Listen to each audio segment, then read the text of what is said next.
Morning dear students, आज हम पढ़ेंगे संवाद लेखन, डायलॉग राइटिंग।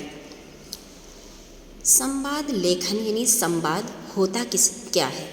साहित्यिक भाषा में दो या दो से अधिक लोगों के बीच होने वाली बातचीत को ही वार्तालाप या संवाद कहते हैं। यानी जब हम दो या दो से अधिक लोगों के बीच जो बातचीत करते हैं उसे ही हम क्या कहते हैं? संवाद कहते हैं। बच्चों, आप अपने दैनिक जीवन में अपने मित्रों या माता पिता के साथ बातचीत तो करते ही हैं। जब हम इसी बातचीत को लिखकर दूसरों के सामने प्रस्तुत करते हैं तो उसे हम क्या कहते हैं? संवाद लेखन।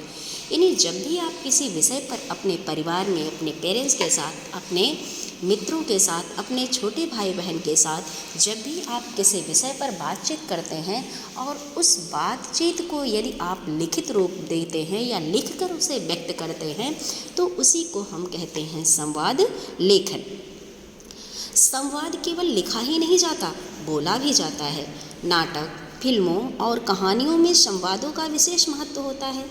इसलिए संवाद लेखन से पूर्व हमें कुछ महत्वपूर्ण बातों का ध्यान रखना चाहिए। यानी आप बोल रहे हैं, यानी कहते हैं कि बोलने में भी हमें हमेशा शुद्ध और स्पष्ट भाषा का प्रयोग करना चाहिए। उसी तरह से संवाद लेखन के लिए भी हमें कुछ महत्वपूर्ण बातों का ध्यान रखना चाहिए। जैसे संवाद की भाषा सरल, सहज तथा स्पष्ट होनी चाहिए। संवाद की भाषा जो है सरल होनी चाहिए, सहज होनी चाहिए, स्पष्ट होनी चाहिए। भाषा विषय तथा पात्रों के अनुकूल होनी चाहिए। वाक्य छोटे छोटे तथा व्यावहारिक होने चाहिए। संवाद में स्थिति के अनुसार भावपूर्ण तथा व्यावहारिक शब्दों का प्रयोग होना चाहिए। यानी कहने का मतलब है, संवाद जब भी आपको संवाद लेखन करना है तो आपको कोशिश करना चाहिए कि उसकी भाषा सरल हो, सहज हो, जो पढ़ने वाले को आसानी से समझ में आ जाए। संवाद लेखन के समय हमें अनावश्यक बातों पर ध्यान नहीं देना चाहिए। वाक्य हमारे छोटे छोटे होने चाहिए। ठीक है, आपके मोबाइल स्क्रीन पर एक संवाद हम पढ़ रहे हैं, एक संवाद लिखा गया है जिसका हम वाचन कर रहे हैं। आपको इसे अपनी कॉपी में भी लिखना है। जैसे संवाद लेखन का विषय क्या है? मित्र के लिए उपहार खरीदने हेतु सुमित और दुकानदार में संवाद। संवाद आप मोबाइल स्क्रीन पर देख पा रहे हैं। संवाद का टॉपिक है मित्र के लिए उपहार खरीदने हेतु सुमित और दुकानदार में संवाद।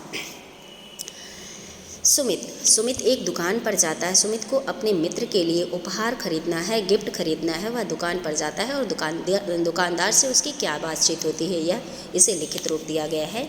सुमित दुकानदार से पूछता है, नमस्ते भैया। दुकानदार, नमस्ते जी, बताइए क्या दिखाऊं? सुमित, मेरे एक मित्र का जन्मदिन है, उसके लिए एक अच्छा उपहार लेना है, कुछ सुझाव दीजिए। दुकानदार, अपने मित्र के लिए क्या खास चाहिए? कुछ डेकोरेशन का सामान, कोई शोपीस या फिर कुछ और? सुमित, वो पढ़ाई में रुचि रखते हैं और कला में भी। क्या आपके पास कुछ ऐसा है जो उन्हें पसंद आएगा? दुकानदार, जी देखिए, यह एक सुंदर पेन का सेट है। यह काफ़ी क्लासिक और उपयोगी है और यह एक आर्ट किट भी है जिसमें स्केचिंग और पेंटिंग का सामान है।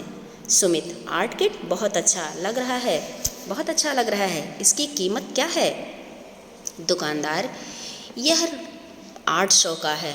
यह कितने का है? 800 का है। सुमित, क्या इसमें कुछ और भी शामिल है?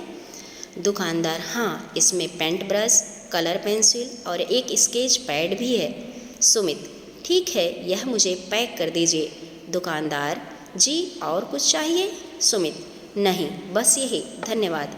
दुकानदार, धन्यवाद जी, आपका दिन शुभ हो। सुमित, आपका भी, नमस्ते। डियर स्टूडेंट्स, मोबाइल स्क्रीन पर दिखाया गया यह संवाद लेखन आपको कॉपी में लिखना है। इसके अलावा आपको संवाद लेखन का निम्न कई विषयों पर आप संवाद लिखने का अभ्यास कर सकते हैं। जैसे ध्वनि प्रदूषण के बारे में दो बहनों के बीच में संवाद, अपने भाई के शादी के विषय में अपने मित्र से संवाद, परीक्षा से संबंधित तैयारियों के विषय में अपने पिता से संवाद। इस तरह से संवाद के बहुत सारे टॉपिक हो सकते हैं, बहुत सारे शीर्षक हो सकते हैं। आप उस पर संवाद लेखन का अभ्यास कर सकते हैं। आशा है आपको संवाद लेखन का यह शीर्षक, यह टॉपिक आपको अच्छे से समझ में आया होगा। धन्यवाद।